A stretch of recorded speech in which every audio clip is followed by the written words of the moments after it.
मोहब्बत की गलती पार्ट 12। रिमशा जैसे ही किचन से बाहर निकली और जैन उसे इशारा करने लगा और कहने लगा कि आप मेरे कमरे में आ जाएं। रिमशा जैन के कमरे की तरफ बढ़ रही थी। जैसे ही वो जैन के कमरे में पहुंची, रिमशा देखते ही देखते जैन की दीवानी हो गई और कहने लगी कि जैन, मैं आपको कब से ढूंढ रही हूँ, लेकिन आप मुझे नजर ही नहीं आए। तो जैन कहने लगा, मैं आपका कब से कमरे में इंतजार कर रहा हूँ। हम दोनों अब अकेले बैठकर बातें कर रहे थे। मैं रिमशा से कहने लगा, सुनाओ कैसी हो रिमशा। तो रिमशा कहने लगी, मैं ठीक हूँ जैन, आप कैसे हैं। जैन कहने लगा, मैं भी ठीक हूँ। जैन रिमशा से कहने लगा, अगर एक बात बोलूं तो आप बुरा तो नहीं मानोगी। रिमशा कहने लगी, बोलो आप, मैं बुरा नहीं मानूंगी। तो जैन कहने लगा, मैंने आपको रात सारी मिस किया था। रिमशा कहने लगी, खैर तो है जैन, आप मुझे रात में क्यों याद कर रहे थे। जैन कहने लगा कि मुझे रिमशा आपसे मोहब्बत हो गई है, मैं आपके बगैर नहीं रह सकता। ये सुनकर रिमशा खामोश होकर बैठ गई और कहने लगी कि जैन, तुम ये क्या कर रहे हो, तुम अपने होश में तो हो। जैन कहने लगा, रिमशा मैं अपने होश व हवास में आपसे कह रहा हूं। तो रिमशा कहने लगी, जैन, मेरा रिश्ता किसी और जगह पर हो चुका है, मैं आपसे मोहब्बत नहीं कर सकती। तो जैन कहने लगा, रिमशा, मैं आपके बगैर मर जाऊंगा। अगर आपने इनकार किया तो मैं आज जाकर अपने आप को करंट लगा दूंगा। जैन रिमशा के सामने रोने लगा और मोहब्बत की इल्तजा करने लगा। अगर मैंने खुद को कुछ कर दिया तो आप जिंदगी भर पछताओगी। तो रिमशा कहने लगी, जैन तुम ठंडे दिमाग से सोचो, मैं अब क्या करूं, अम्मी और अब्बू को क्या जवाब दूंगी। जैन कहने लगा, मुझे आपका जवाब चाहिए। तो रिमशा कहने लगी, जैन, मैं भी आपसे मोहब्बत करती हूँ। जब से आपको देखा है मैं आपकी दीवानी हो गई हूँ। आपकी बातों ने मुझे काफी इम्प्रेस किया है। मैं क्या करूं, मैं अब मजबूर हो गई हूं। अम्मी और अब्बू को क्या जवाब दूंगी। तो जैन कहने लगा, हम दोनों मिलकर मैरिज कर लेंगे, मैं तुम्हें भगा कर ले जाऊंगा, हम कोर्ट मैरिज कर लेंगे। जैन ने रिमशा को मना लिया था। रिमशा भी अब जैन के कंट्रोल में थी। अब जैन सोच रहा था कि अब रिमशा को उस काम के लिए कब राजी करना है और कैसे राजी करना है। जैन दिल ही दिल में ये सोच रहा था। जैन को रिमशा से मोहब्बत तो नहीं थी, लेकिन रिमशा बहुत खूबसूरत थी। जैन उसका बस काम उतारना चाहता था। रिमशा कहने लगी, जैन, अब मैं आंटी के साथ जाकर बैठती हूँ।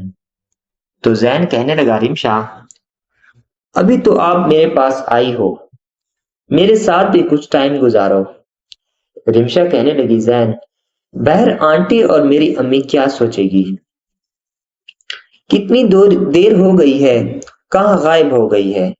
तो जैन कहने लगा, मेरे साथ अभी आप बैठी हैं, मैं अभी आपके साथ कुछ वक्त गुजारना चाहता हूं।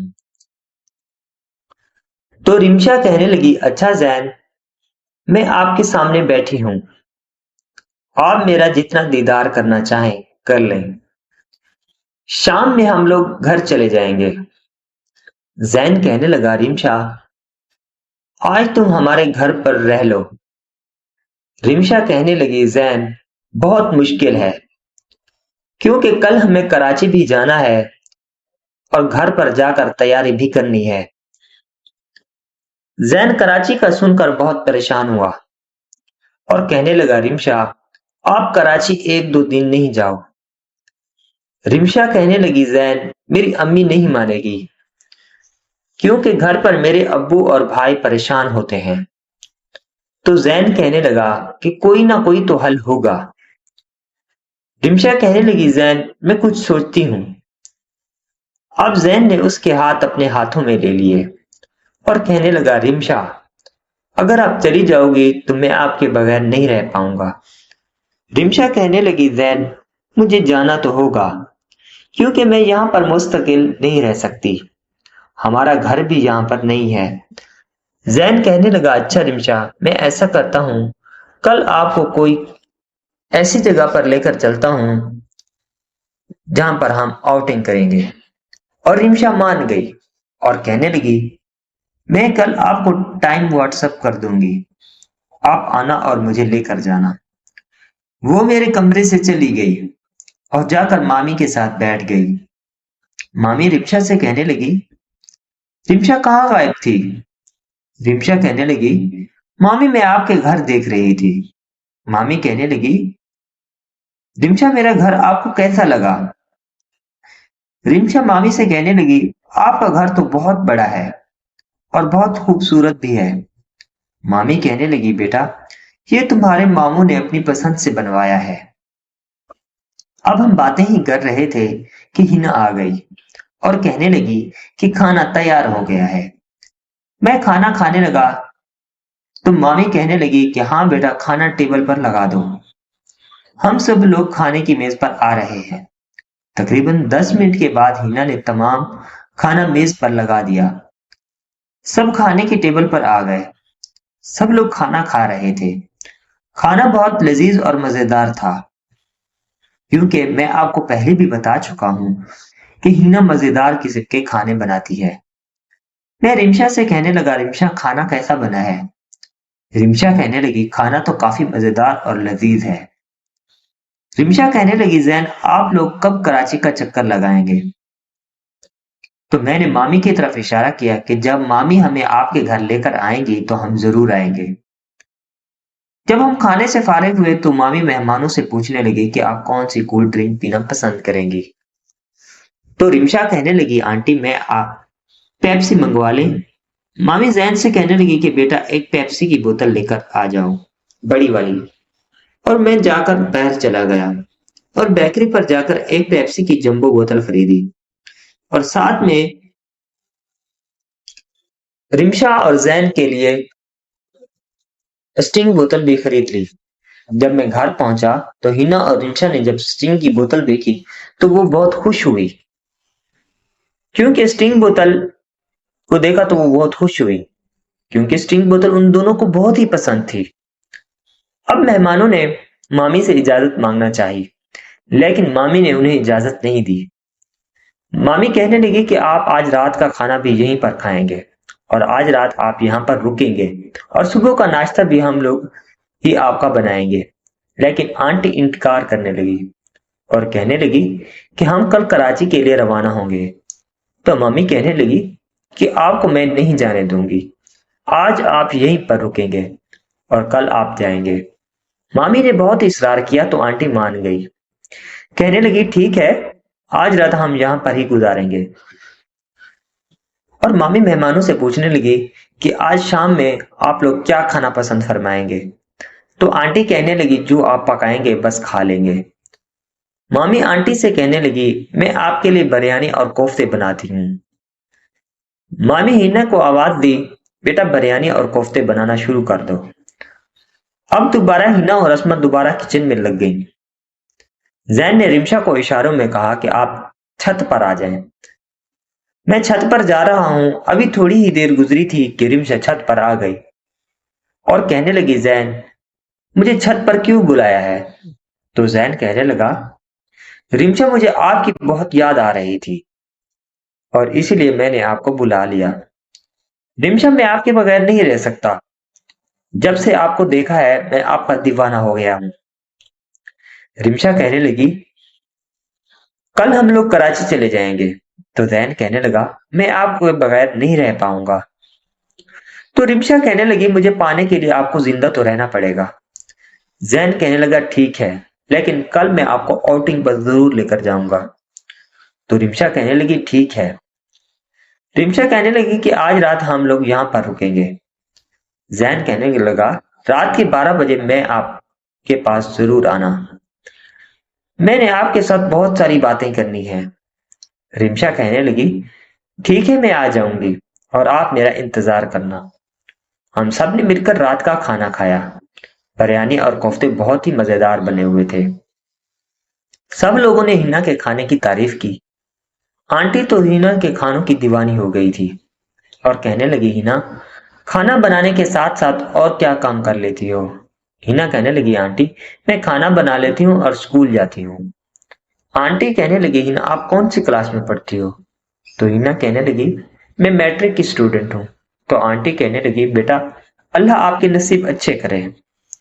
मामी और आंटी बातें कर रहे थे। हिना अस्मा अपने रूम में चले गए। तकरीबन 10 बजे तक मामी और आंटी ने बातें की और सुबह सो गए। अस्मा और हिना में भी सो गए थे और अब मैं रिमशा का इंतजार कर रहा था। मैंने रिमशा को मैसेजेस किए, कब तक आ रही हो? तो रिमशा ने मुझे रिप्लाई किया और कहने लगी, जैन, हिना और अस्मा अभी सोई हैं। जब ये गहरी नींद में जाएंगी तो मैं आपके पास आ जाऊंगी। तो जैन कहने लगा कि आप जल्दी मेरे रूम में आ जाएं। मैं आपका बेसब्री से इंतजार कर रहा हूं। मुझ में अब और बर्दाश्त करने की हिम्मत नहीं है। रिमशा कहने लगी, जैन, सब्र करो, मैं आधे घंटे तक आती हूँ। मैं अब रिमशा की यादों में गुम था। अभी थोड़ी ही देर गुजरी थी, रिमशा मेरे पास आ गई। अब मैंने उसके दोनों हाथों को अपने हाथों में लिया। रिमशा अब डर रही थी। कहने लगी कि जैन, कोई देख लेगा तो मसला हो जाएगा। जैन कहने लगा, रात का टाइम है, अब हर कोई सो गया है। अब मैं उसके साथ खेलने लग गया। अब रिमशा परेशान सी हो गई थी। मैं रिमशा को कहने लगा, रिमशा, आप परेशान नहीं हो, मैं हूं आपके साथ। मैं आपको बिल्कुल भी परेशान नहीं करूंगा, बल्कि जो सुकून मैं आपको दूंगा वो जिंदगी भर आप याद रखोगी। अब रिमशा बिल्कुल रिलैक्स महसूस कर रही थी। वो काफी सुकून भी महसूस कर रही थी और अब मैं रिमशा के साथ वो सब कुछ कर रहा था जो आप समझ रहे होंगे। रिमशा मुझे काफी सुकून पहुंचा रही थी। रिमशा कहने लगी, जैन, आज तो तुमने मुझे जन्नत की सैर करवा दी। रिमशा कहने लगी, जैन, मुझे आपके साथ बहुत कुछ करना है। रिमशा जैन से कहने लगी, मुझे बहुत ही प्यास लगी है और आप प्यास बुझाएं। मैंने जब उसके मुंह से ये सुना तो मैंने 20 मिनट उसकी प्यास लगी थी, लेकिन रिमशा की प्यास बुझने का नाम ही नहीं ले रही थी। मैं रिमशा से कहने लगा, रिमशा, अपने साथ और क्या क्या लेकर आई हो? तो रिमशा कहने लगी कि मैं अपने सामान के साथ 2 बल्ब भी लेकर आई हूँ। रिमशा कहने लगी कि मेरे 2000 वोल्ट के 2 बल्ब हैं। जब उसने मुझे अपने बल्ब जलते हुए दिखाए तो उनकी बहुत ज्यादा रोशनी थी। ऐसे महसूस हो रहा था जैसे दिन की रोशनी हो गई हो और मैं उसके बल्बों को रिमशा से कहने लगा, रिमशा, तुम क्रिकेट खेलना पसंद करती हो? तो रिमशा कहने लगी, मुझे क्रिकेट खेलना बहुत पसंद है, लेकिन मैं बेहतरीन बॉलिंग करती हूँ। तो मैं रिमशा को कहा कि चलो फिर ग्राउंड में चलते हैं और जाकर क्रिकेट खेलते हैं। और मैं उसको ग्राउंड में लेकर आ गया और अस्मा ने मुझे मीडियम फास्ट बॉलिंग करवाना शुरू कर दी। अब मैं टेस्ट प्लेयर की तरह उसके साथ खेल रहा था। तकरीबन 20 मिनट मैं उसके साथ टुक टुक खेलता रहा और अब मेरे टेस्ट मैच को वनडे में मैच में तब्दील कर दिया और वनडे मैच में उसको चौके लगाने लगा। रिमशा काफी सुकून महसूस कर रही थी। रिमशा कहने लगी, जैन, हमारे ओवर्स कम रह गए हैं। जैन, आप ऐसा करें कि टी वनडे मैच को T20 मैच में तब्दील कर दें। जैन अब T20 की तरह मैच खेल रहा था। वो हर ओवर में 2 छक्के और 2 चौके लगा रहा था। रिमशा काफी रिलैक्स महसूस कर रही थी। हमने तकरीबन 3 घंटे तक अपनी इनिंग्स मुकम्मल की। मैं रिमशा से कहने लगा, रिमशा, 45 मिनट के बाद हम अपनी दूसरी इनिंग्स का आगाज करते हैं। लेकिन रिमशा कहने लगी, जैन, मैं मैच खेल खेल कर थक गई हूँ। मैं अपनी दूसरी इनिंग्स के लिए तैयार नहीं हूँ। जैन कहने लगा, आप 45 मिनट की बजाय 1.5 घंटा रेस्ट कर लें, लेकिन हम अपनी दूसरी इनिंग्स मुकम्मल करते हैं और अपना टारगेट पूरा करते हैं। मैं अस्मा के लिए फ्रूटा वाटर जूस लेकर आया ताकि उसको पीकर रिलैक्स महसूस करे। अस्मा ने जूस पिया। तकरीबन 1 घंटे के बाद वो रिलैक्स हो गई। मैं रिमशा से कहने लगा कि हम अपनी दूसरी इनिंग्स का आगाज करते हैं। हमने दूसरी इनिंग्स में एक दूसरे को बहुत सुकून पहुंचाया और ये बारी हमारी तकरीबन 2 घंटे चलती रही और हम एक दूसरे के साथ वो काम करने लगे जो आप महसूस कर रहे होंगे। अब रिमशा काफी थक चुकी थी और कहने लगी, जैन, आपने मुझे बहुत थका दिया है, मैं वापस अपने कमरे में जा रही। तो जैन उसको गुड नाइट कहने लगा और कहने लगा, रिमशा, आपको याद है कि कल मैं आपको आउटिंग पर लेकर चलूंगा? रिमशा कहने लगी, जैन, मुझे बिल्कुल याद है। जैन कहने लगा, मुझे कल स्कूल की छुट्टी है, और जिस टाइम भी फ्री हो मुझे बता देना, मैं बाइक लेकर आ जाऊंगा और आपको पूरा मुल्तान घुमाऊंगा। रिमशा कहने लगी, ठीक है जैन बाबा। वो ये कहकर अपने रूम में चली गई। आज रिमशा ने मुझे काफी मुतमईन किया था। दोस्तों, मैं आपको ये बताता चलूं कि जो सुकून मुझे हिना ने दिया था वो सुकून रिमशा में नहीं था, लेकिन रिमशा थी बड़ी कमाल की चीज। मैं अब रिमशा की जादू में गुम था और सोच रहा था कि उसको सुबह कहां कहां लेकर जाऊं। मेरे दिमाग में ये भी चल रहा था, ये कल कराची जा रही है और मैं इसका आखिरी दफा काम उतार दूं। लेकिन मैं ये सोच रहा था कि इसको आखिरी बार कहां लेकर जाऊं। मेरे जहन में फार्म हाउस का ऑप्शन मौजूद था, जहां पर मैं अस्मा को लेकर गया था। मेरे पास उनका नंबर पहले से मौजूद था और सोचने लगा कि सुबह उठकर पहले ये काम करूंगा। अब मैं आंखें बंद करने लगा और मुझे नींद आ गई, क्योंकि सुबह इतवार था और स्कूल की छुट्टी थी। मैं तकरीबन 10 बजे उठा, नहा धोकर फ्रेश हुआ, नाश्ता की मेज पर आ गया। आज हिना ने मेरे लिए बेहतरीन किस्म का नाश्ता बनाया था। मेरे आने से पहले मेहमान घर से जा चुके थे। मैं हिना से पूछने लगा, मेहमान कहाँ हैं? तो हिना कहने लगी, मेहमान चले गए हैं, क्योंकि आज उन लोगों को कराची जाना था। जब मैंने मुंह से ये अल्फाज सुने तो मैं बहुत परेशान हुआ, क्योंकि रिमशा मुझसे मिले बगैर चली गई थी। मैंने अपना मोबाइल खोला और व्हाट्सएप ऑन किया। मैंने रिमशा को हाय का मैसेज किया तो रिमशा का फौरन ही जवाब आ गया। जवाब में उसने ही मुझे हाय कहा। मैं रिमशा से कहने लगा, रिमशा, बड़ी अफसोस की बात है, आप मुझे मिले बगैर ही वापस चली गई। रिमशा कहने लगी, सॉरी जैन, मामी और आंटी साथ थी और इसलिए मैंने आपके कमरे में आने की हिम्मत नहीं की। जैन कहने लगा, अच्छा, और रिमशा, कोई बात नहीं है। जैन कहने लगा, रिमशा, आप कब तक मैं लेने के लिए आपको आऊं? तो रिमशा कहने लगी, आप 12 बजे आ जाना। मैं काफी पुरजोश था, क्योंकि मैं आज दोबारा रिमशा से मिलने वाला था। मेरे पास फार्म हाउस वाले का नंबर पहले से मौजूद था और मैंने उनका नंबर मिलाया और कहने लगा कि मुझे आज फार्म हाउस बुक करवाना है। पहले तो वो कहने लगे कि फार्म हाउस पहले बुक हो चुका है, तो मैं काफी परेशान हुआ। तो फिर मैंने अपने दोस्त को कॉल की जिसका ये फार्म हाउस था। तो वो ये कहने लगा, जैन, मैं आपके लिए पूरा फार्म हाउस तो बुक नहीं कर सकता, फार्म हाउस पहले ही बुक हो चुका है। मैं ऐसा करता हूँ कि एक रूम आपके लिए सेट करवाता हूँ। मैंने अपने दोस्त का शुक्रिया अदा किया और कहा कि मैं 12 बजे वहां पर पहुंच जाऊंगा। मैंने रिमशा को वहां से पिक किया और हम 30 मिनट तक वहां पहुंच गए। दोस्तों, इस कहानी का अगला पार्ट देखने के लिए कमेंट बॉक्स में पार्ट नेक्स्ट लिखें और चैनल को सब्सक्राइब कर दें। नाजरीन, मैं आपको रोजाना कहता हूं कि हमें 2000 सब्सक्राइबर पूरे करने का टारगेट मिला है। अगर आप हमें सब्सक्राइब करेंगे तो हमें बहुत खुशी होगी। मेहरबानी करके चैनल को सब्सक्राइब कर दें और वीडियो को लाइक कर दें। शुक्रिया।